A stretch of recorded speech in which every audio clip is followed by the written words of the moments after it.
Movie की शुरुआत में हमें एक घने जंगल को दिखाया जाता है जहां एक सुनसान सड़क के किनारे से होता हुआ एक कपल क्लाइंबिंग कर रहे होते हैं, जिसमें पति का नाम रिची और पत्नी का नाम हेली होता है। अब जैसे ही रिची ऊपर की तरफ पहुंचता है तब वो देखता है कि जंगल के बीचों बीच एक गंदी तालाब मौजूद होती है, जिसके बाद रिची ऊपर पहुंचने के बाद हेली को ऊपर जल्दी से आने को कहता है। तब हेली जल्दी जल्दी ऊपर चढ़ने की कोशिश करती है कि तभी उसी दौरान उसका पैर फिसल जाता है और वो अपने रस्सियों से लटक जाती है, लेकिन खुद को संभालते हुए वो एक बार फिर से चढ़ने की कोशिश करती है, जहाँ पर वो रिची को मदद के लिए पुकारती है, लेकिन रिची उसके सामने नहीं होता, इसलिए वो और भी ज्यादा परेशान हो जाती है कि तभी उसके चेहरे पर कुछ खून गिरते हुए नजर आते हैं। यह देखकर वो हैरान रह जाती है। तभी उसकी नजर रिची पर पड़ती है, जिसे उठाकर कोई नीचे फेंक देता है और अचानक से उसे भी कोई ऊपर की तरफ खींचने लगता है, लेकिन हेली अपनी रस्सी को काट देती है और खुद को संभाल लेती है, लेकिन उसका बैलेंस बिगड़ जाता है और वो वहाँ से नीचे गिर जाती है कि तभी उसकी नजर रिची की लाश पर पड़ जाती है और वो दुख में काफी ज्यादा रोने लगती है कि तभी उसे जंगल से अजीब सी आवाज सुनाई देती है, जिसे सुनकर हेली काफी ज्यादा डर जाती है और अपनी जान बचाने के लिए वो अपनी गाड़ी की तरफ भागती है, लेकिन तभी अचानक से उसका पैर किसी चीज में फंसता है और वो गिर जाती है, जिसके बाद कोई उसे अपने साथ घसीटता हुआ लेकर जाता है। जिसके बाद हम न्यूज में देखते हैं जो इस इलाके में बहुत सी गाड़ियां एक के बाद एक करके गायब हो रहे थे, जिसके कुछ दिन ही बाद उसी जंगल से एक कैरिस नाम के आदमी को गुजरता हुआ देखते हैं, जो अपने इंटरव्यू के लिए किसी दूसरी शहर जा रहा था। आगे जाने के बाद उसे एक ट्रैफिक नजर आती है और वो उसी ट्रैफिक जाम में फंस जाता है। अब यहाँ पर उसे बहुत जल्दी थी और उसे काफी लेट होता हुआ महसूस होता है, जिसके बाद वो अपनी गाड़ी से उतर जाता है और अपने आगे वाले गाड़ी के पास जाता है, जहाँ वो उस ड्राइवर से ट्रैफिक जाम होने की वजह पूछता है। तब ड्राइवर उसे बताता है कि यहाँ से 5 मील दूर एक केमिकल ट्रक पलट गया है, जिससे आगे जाना मुश्किल है और अब कैरिस को कई घंटे वहीं पर वेट करना पड़ेगा। इस बात को सुनकर कैरिस अपनी गाड़ी को पीछे की तरफ मोड़ लेता है और वो लेट होने की खबर अपनी कंपनी को देता है, लेकिन वहाँ पर नेटवर्क इशू होता है, जिससे उसका कॉल कट जाता है। जिसके बाद वो फोन की तलाश में उसकी नजर एक गैस स्टेशन बोर्ड पर पड़ती है और वो उस रास्ते पर चल देता है कि तभी रास्ते में उसे एक के बाद एक बहुत सारे लावारिस गाड़ियां नजर आती हैं, जिसके बाद वो अपनी गाड़ी को लेकर गैस स्टेशन तक पहुंच जाता है, जहां उसकी नजर स्टेशन की मालिक पर पड़ती है। उसे देख ऐसा लगता है कि वो कई दिनों से बीमार है। कैरिस अपनी गाड़ी से उतरकर कंपनी वालों को बताने की कोशिश करता है कि वो किसी काम में फंस गया है, लेकिन फोन डेड होने की वजह से उसकी बात नहीं हो पाती। जिसके बाद कैरिस गैस स्टेशन के मालिक से शहर जाने के लिए कोई दूसरा रास्ता पूछता है, लेकिन वो आदमी उसकी बातों को इग्नोर करने लगता है कि तभी उसकी नजर वहाँ पर लगे एक नक्शे पर जाती है, जहाँ उसे शहर पहुँचने के लिए उसे एक कच्चा रास्ता दिखाई देता है और वो गैस स्टेशन के मालिक से उस रास्ते के बारे में पूछता है, जिसे सुनकर वो उस रास्ते की तरफ जाने की सलाह दे देता है। जिसके बाद कैरिस अपनी गाड़ी को लेकर उस रास्ते की तरफ चल देता है। कुछ दूर आगे जाने के बाद उसे एक शॉर्टकट रास्ता भी नजर आती है। उसे देखकर कैरिस काफी सोचता है और वो अपनी गाड़ी को उस कच्चे रास्ते की तरफ लेकर जाने लगता है। आगे जाने के बाद उसे रोड पर एक हिरण मरा हुआ दिखाई देता है, जिसे कैरिस देखने लगता है और उस हिरण के देखने की चक्कर में उसकी गाड़ी एक दूसरे गाड़ी से टकरा जाती है, लेकिन इतनी भयानक एक्सीडेंट होने के बावजूद कैरिस इस हादसे में बच जाता है। अब गाड़ी की मालिक कैरिस की तरफ आते हैं और उस पर गुस्सा करने लगते हैं, लेकिन कैरिस खुद को संभालता है और इनसे माफी मांगने लगता है और दूसरे वाले की जितनी नुकसान हुआ होता है उसकी भरपाई करने के लिए मान जाता है। और साथ ही वो इनसे बीच सड़क में गाड़ी खड़ा करने की वजह पूछता है, जहाँ पर फ्रेंसीन उसे बताती है कि सड़क के बीचों बीच किसी ने कंटीली हुई तार को बिछा रखी थी, जिसकी वजह से इनकी गाड़ी का पिछला टायर फट चुकी है। अब इनकी दूसरी दोस्त पिछले स्टेशन पर जाकर कॉल करने को कहती है, लेकिन कैरिस उन्हें वहाँ पर जाने से मना कर देता है। सभी लोग अकेले जाने का फैसला करते हैं, लेकिन इवान और फ्रेंसीन उसी गाड़ी के पास रुकने का फैसला करते हैं। आगे रास्ते में उनकी नजर एक मरे हुए नेवले पर जाती है, जिसको देखकर ऐसा लग रहा था कि किसी ने उसे बहुत ही बुरी तरह से मारकर फेंक दिया हो। थोड़ी दूर जाने के बाद इन्हें कुछ गाड़ी के कुछ टायर जलते हुए दिखाई देते हैं, जिसे देखने के बाद कैरिस को खतरा महसूस होने लगता है और वो सभी को आगे बढ़ने को कहता है। अगले सीन में वहीं हम इवान और फ्रेंसीन को देखते हैं, जिनके पास की झाड़ियों से कुछ हलचल महसूस होती हुई सुनाई देती है।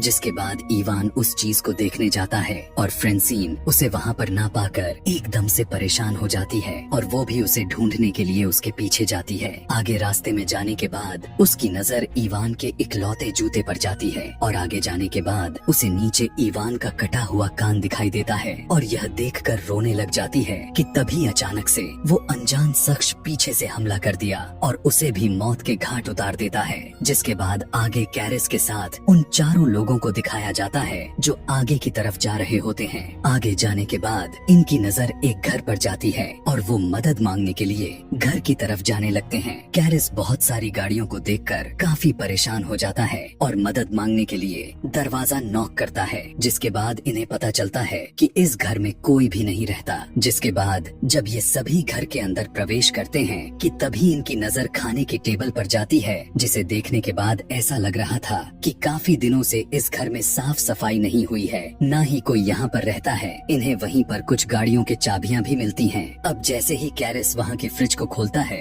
कि उसकी तो होश ही उड़ जाते हैं। वो देखता है कि फ्रिज में बहुत सारे इंसानी मांस को रखे गए होते हैं और वहीं पर वही कंटीली तार दिखाई देती है जिसने इनकी गाड़ी के एक टायर को पंचर किया था। यह देखने के बाद वे सभी वहाँ से जल्दी से निकलने की कोशिश करते हैं, लेकिन तभी कैरिस देखता है जहाँ एक गाड़ी इनकी गाड़ियों के साथ दिखाई देती है। जिसके बाद ये सभी पिछले दरवाजे से भागने की कोशिश करते हैं, लेकिन दरवाजा बंद होता है। जिसके बाद वो अनजान शख्स अंदर आता हुआ दिखाई देता है और वो अंदर आते ही फ्रेंसीन की लाश को जमीन पर फेंकता है। जिस लाश को देखकर कैरिस और उसके साथी एकदम से कांपने लगते हैं। जिसके बाद उन अनजान शख्स के चेहरे को दिखाया जाता है। ये आदमखोर एक नहीं बल्कि 3 होते हैं और ये फ्रेंसीन की लाश को उठाकर अपने टेबल पर रखते हैं और उसे बहुत ही बुरी तरह से अपने औजार से काटने लगते हैं। इस सीन को देखकर कार्ली नाम की लड़की जैसे ही चिल्लाने वाली होती है कि तभी वैसे ही स्कॉट नाम का लड़का उसके मुंह को अपने हाथों से पकड़ लेता है। जिसके बाद वो आदमखोर फ्रेंसीन के लाश को खाकर सो जाते हैं। अब इस मौके का फायदा उठाकर सभी वहाँ से भागने की कोशिश करते हैं कि तभी एक आदमखोर की नजर इन पर पड़ जाती है, जिसे देखकर सभी वहाँ से भागने लगते हैं और वो आदमखोर इन्हें ढूंढने लगते हैं। जिसके बाद कैरिस इनकी गाड़ियाँ चुराने का प्लान करने लगता है और चिल्लाकर उनका ध्यान अपनी तरफ करने लगता है। लेकिन तभी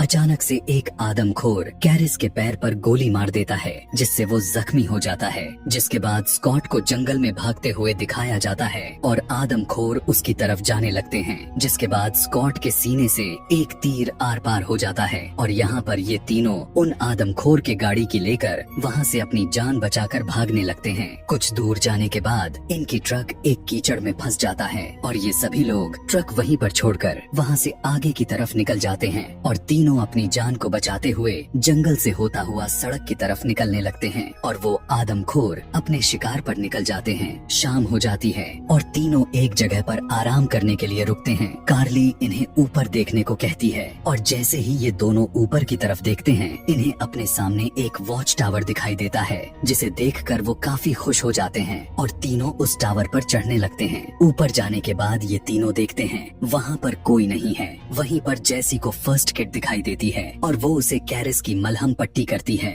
दूसरी तरफ कार्ली को एक पुराना रेडियो मिलता है और वो उस रेडियो से मदद मांगने की कोशिश करती है, लेकिन उधर से कोई जवाब नहीं दे रहा था कि तभी कैरिस नीचे देखता है कि वहाँ पर भी वो तीनों आदमखोर पहुँच चुके होते हैं और तीनों उस टावर पर चढ़ने लगते हैं और उन्हें ऊपर की तरफ आता हुआ देखकर ये सभी उस गेट को बंद कर देते हैं जहाँ से वो आदमखोर ऊपर आने वाले होते हैं। और अब कार्ली रेडियो से बात करने लगती है कि तभी आदमखोर उस रेडियो के वायर को खींचकर तोड़ देते हैं और टावर में आग लगा देते हैं। अब ये सभी खुद को जलता देखकर कार्ली वहाँ की खिड़की तोड़ डालती है, जिसके बाद ये बाहर निकलकर पेड़ों की टहनियों पर कूद जाते हैं। लेकिन आदमखोर इन्हें देख लेते हैं और इन्हें पकड़ने के लिए उस पेड़ पर चढ़ना शुरू कर देते हैं। और ये सभी जब देखते हैं कि आदमखोर इनके पास आ रहे हैं तो वो एक पेड़ से दूसरे पेड़ से आता हुआ दिखाई देते हैं। लेकिन तभी एक आदमखोर कार्ली के पास आ जाता है और मौका पाकर अपने कुल्हाड़ी से उसके चेहरे पर वार कर देता है। जिसके बाद सुबह हो जाती है कि तभी कैरिस को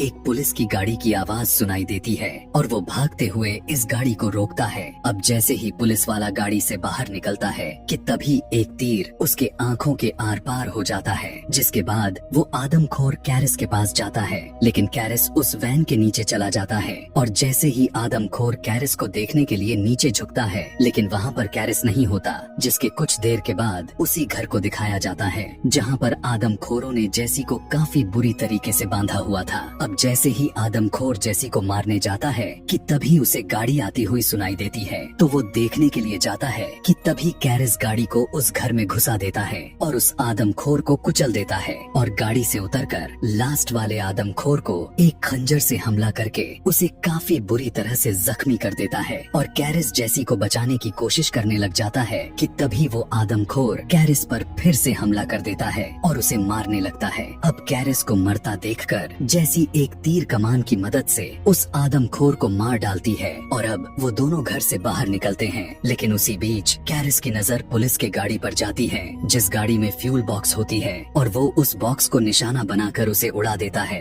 और वहाँ पर बहुत तेज धमाका होता है और पूरा घर तबाह हो जाता है। जिसके बाद दोनों गाड़ी लेकर उसी रास्ते से होता हुआ जाने लगते हैं। लेकिन ट्रक उस गाड़ी को आता हुआ देखकर गैस स्टेशन का मालिक अपना दरवाजा बंद कर लेता है, जिसके बाद कैरिस उस ट्रक से उतरकर गैस स्टेशन पर लगे मैप को फाड़कर वहाँ से निकल जाता है। और इसी के साथ ये मूवी यहीं पर समाप्त हो जाती है। आगे और भी इस मूवी के अगले पार्ट आने वाले हैं, तो इसलिए अगर आप इस चैनल पर नए हैं तो सब्सक्राइब करके बेल नोटिफिकेशन को ऑन कर लें। Thanks for watching.